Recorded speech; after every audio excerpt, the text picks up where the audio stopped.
guys, it's me, Zealand, here to in between innings to go over the Detroit Lions. So, awesome team, guys. Super Bowl bound, 3-13-1, amazing record. Obviously won their division, so excited I get to do this team review. I was holding the best for last. No, I haven't done the worst teams. All the teams I have left are the worst ones and the least entertaining, so you can skip these videos, I guess. I'm gonna go over their games, their standings, their stat leaders, and my prediction for them next year. So they went 3-13-1. They were fourth in the AFC North. The NFC North standings looked like this. Green Bay was 13-4. Minnesota was 8-9. Chicago was 6-11, and Detroit was in dead last, 3-13-1. That one tie came to the Pittsburgh Steelers. What's it called? But yeah, they just gotta build, I guess. They don't have a really good team. They have some okay players like Penei Sewell is okay, and DeAndre Swift and Jamal Williams and Amon-Ra St. Brown. But yeah, so I'm going to go over their schedule really quick. I honestly, if I was them, would have just tried to lose a lot of their games and not won those games that they did, because just try to get the last spot. Now they're probably gonna get like the third or fourth pick, when they could have like guaranteed got like Aiden Hutchinson, or is that his name? I feel like I just got it wrong. It's Aiden Hutchinson. Cool.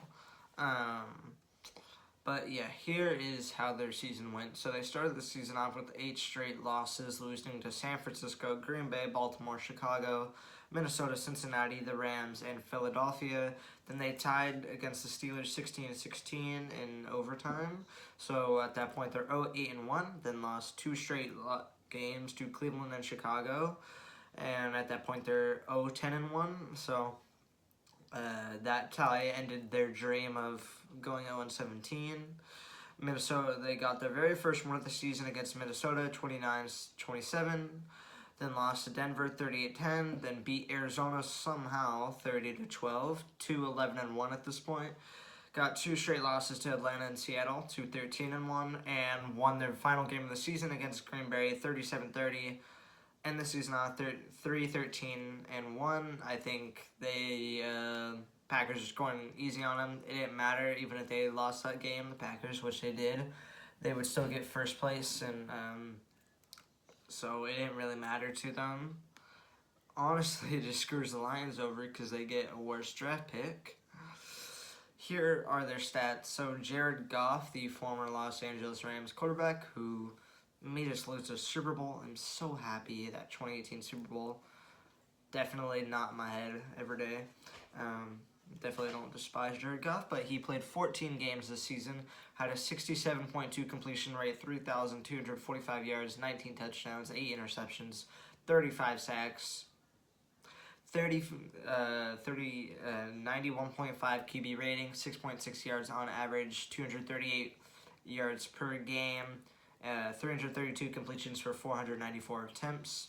Rushing-wise, DeAndre Swift played 13 games. He had 151 attempts, 617 yards, 5 touchdowns, 0 fumbles, 47.5 yards per game, 4.1 yards on average. A longest play of 57, no fumbles. I might have already said that. He had 5 TDs, if I didn't say that. Jamal Williams, who I really like.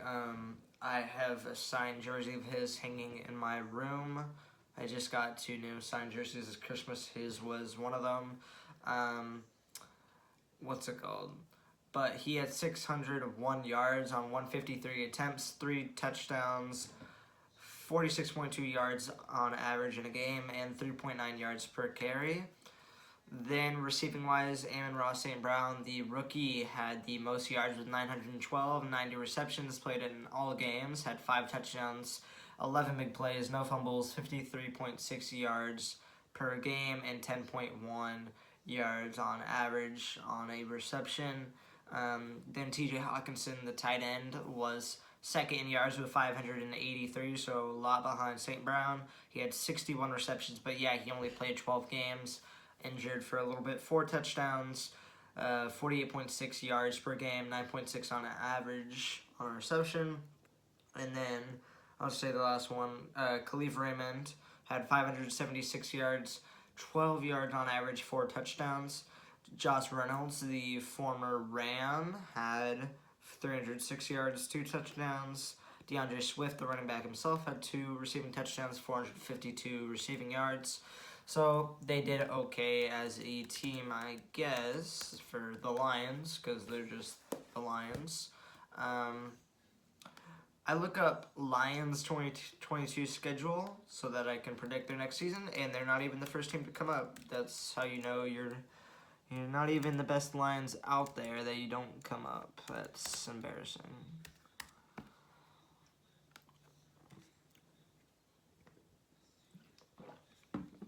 Okay, so here is their schedule. I'll just go through really quick the teams that they play. They play the Commanders, Bears, Cowboys, Bears, Packers, Vikings, Eagles, Bills, Dolphins, Packers, Vikings, Patriots, Giants, Jets, Panthers, Jaguars, and Seahawks. That doesn't mean that's the order it's in. It might be, but I'm just going to go through, say which games they win and lose. So I say they lose to Washington. They lose to the Bears, 0-2. They lose to the Cowboys, 0-3. Lose the Bears, 0-4. Lose the Packers, 0-5. Lose the Vikings, 0-6. Pull off an upset, beat the Eagles, 1-6. Lose the Bills, 1-7. Get an upset, beat the Dolphins, 2-6. Wait, how many games have I said? Oh, that's 2. Yeah, 2-7. Sorry. Lose the Packers 2-8. Lose the Vikings 2-9. Actually, they win that game somehow. 3-8. I'm losing track. Lose the Packers 3-10. Lose to the Giants 3-11. Beat the Jets 4-11. Lose to the Panthers 4-12. Beat the Jaguars 5-12. And I've already gone over a game. I skipped a game, I don't know. I'll just say that whatever game I skip, they lose the last game to Seahawks, so I'll say their final record is 5-12. Honestly, that feels generous, but I do think they could get some good picks in the draft, and I mean 2 more wins than they got this season.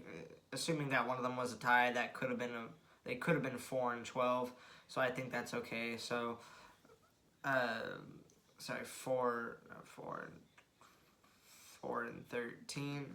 Sorry, 4-13. But I think 5-12 is fine for them. So miss the playoffs, obviously, but get a good pick this year. Get good picks that year. Try to rebuild. Get a new quarterback. Get rid of Jared Goff. He's not worth it. If you do, hey, maybe you can have a chip in 30 years, but 40 probably. But that's it for today. Thanks for watching. Peace.